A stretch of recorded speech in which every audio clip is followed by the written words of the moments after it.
Сәлеметсіңдер ме оқушылар? Бүгінгі тәрбие сағатымыздың тақырыбы салауатты өмір салты.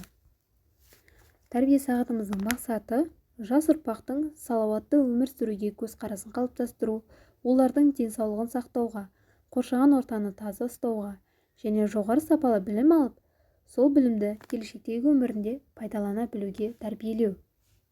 Күтілетін нәтиже оқушыларды салауатты өмір салты туралы білім қалыптастыру, оқушыларды салауатты өмір салтын ұстануға бейімдеу, білімді де білікті, жоғары мәдениетті, парасаты пайымы мол, сапалы азамат болып жетілу, зиянды әрекеттер, яғни темекі, алкоголь және спиртті заттардан аулақ болу, уақытын мағынасыз, тиімсіз өткізетін жасөспірімдер санын азайту, спорттық секциялар мен үйірмелерді, спортпен шұғылданатын оқушылар санын көбейту. Мен өзімнің тәрбие сағатымды елбасымыз Нұрсұлтан Әбішұлы Назарбаевтың сөзімен бастағым келіп отыр. Салауатты өмір салтын ынталандыру, әрқайсымыздың дене тәрбиесімен айналысуымызға, дұрыс тамақтануымызға, есірткілерді, темекі, алкогольді тұтынуды қойып, тазалық пен санитария шараларын сақтауымызға бағытталған. Яғни біз зиянды әрекеттерден аулақ болып, күнделікті дұрыс тамақтанып, дене тәрбиесімен, яғни спортпен шұғылданып тұруымыз қажет. Бірінші байлық денсаулық демекші. Денсаулық адамның ең қасиетті де құнды, қайталанбас, жоғалса қайта орнына қиындықпен келетін, орны толмас асыл қазынаның бірі. Қазіргі кезде бүкіл әлемді жаулаған COVID-19 індеті барлық елді дүр сілкіндірді. Сонымен қатар әлеуметтік-экономикалық жағдайды, тіршілік деңгейінің құлдырауы және экологиялық қолайсыздықтар алып келді. Әсіресе өскелең ұрпақтың денсаулығына кері әсерін тигізуде. Қазіргі қоғамымызда халықтың табиғи өсімі төмендеп, сырқаттанушылық және өлім-жітім деңгейі арта түсті. Әсіресе балалар мен жастардың денсаулығы қауіп тудыруда. Темекі тарту, ішімдік пайдалану, есірткіге құмарлық және улы заттарға әуестік, адамгершілікке жат мінез-құлық кеңінен етек алуда. Дүниежүзілік денсаулық сақтау ұйымының сарапшылары халық денсаулығының 49-50% адамның өз денсаулығына қалай қарайтындығына байланысты екен, ал 19-20% қоршаған орта ерекшеліктеріне байланысты болып көрсетіледі. Салауатты өмір салты дегеніміз не? Салауатты өмір салты денсаулықты сақтау, нығайту, спортпен шұғылдану, зиянды әрекеттерден аулақ болу, әлеуметтік тұрмысты жақсарту, күйзелісті болдырмау, бос уақытты тиімді пайдалану, денсаулықты сақтау, нығайту, спортпен шұғылдану, сапалы тамақтану, жеке бас гигиенасын сақтау. Бұның барлығы бізде салауатты өмір салтын тудырады.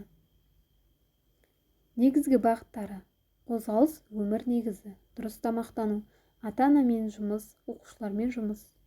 Дұрыс тамақтану, оқушылардың ыстық тамақпен қамтылуы, толық және құнарлы тамақ, алдыңғы қатарлы тамақты буда әзірлейтін жаңа құралдармен жабдықталған заманауи асхана. Қозғалыс өмір негізі, күнделікті спорттық жұмыстарды өткізу, жыл маусымына байланысты таза ауада ойындар өткізу, сабақ үстінде сергіту сәттері, спорттық үйірмелер мен секциялар, экскурсия, саяхаттар және де денсаулық күні. Оқушылармен жұмыс, зиянды әрекеттер туралы шаралар, балалар жарақатының алдын алу шаралары, күн режимі, шынығу түрлері, салауатты өмір салты туралы тәрбие сағаттар өткізіп тұру. Ата-аналармен жұмыс, оқушылармен сабақ үстінде және сабақтан тыс уақыттарда бірлескен іс-шараларға қатысу. Енді біз ұлы ойшыл Сократқа кезінде мынандай сұрақ қойыпты. Адамға өмірде не қымбатырақ, байлық па әлде атақ па депті. Сонда Сократ: байлық та, атақ та, даңқ та адамды шын бақытты ете алмайды. Ауру патшадан, дені сау кедей бақыттырақ деп жауап берген екен. Яғни адам бақытты болу үшін оған денсаулық керек, ал денсаулықтың кепілі салауаттылық. Сондықтан да зиянды әрекеттерден аулақ болып, салауатты өмір салтын ұстанып жүрейік. Денсаулықтың достары. спорт, көңілді жүру, дем алу, дұрыс тамақтану, таза ауа, дұрыс ұйқы, шынығу. Және де ең бастысы бізде санитария гигиена талаптары, тазалықты ұстану. Салауатты өмір салтының 5 қадамы.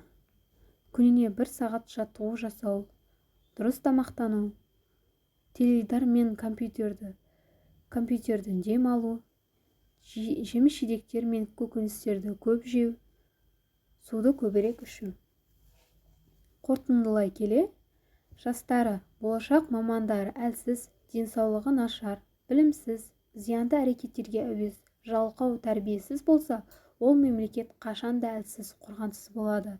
Ал ендеше жасөспірімдердің денсаулығын нығайту, жеке психикасын дұрыс қалыптастырып, ширақ, жігерлі, сымбатты өсіру әрбір ата-ана мен педагогтардың алдында тұрған үлкен міндет.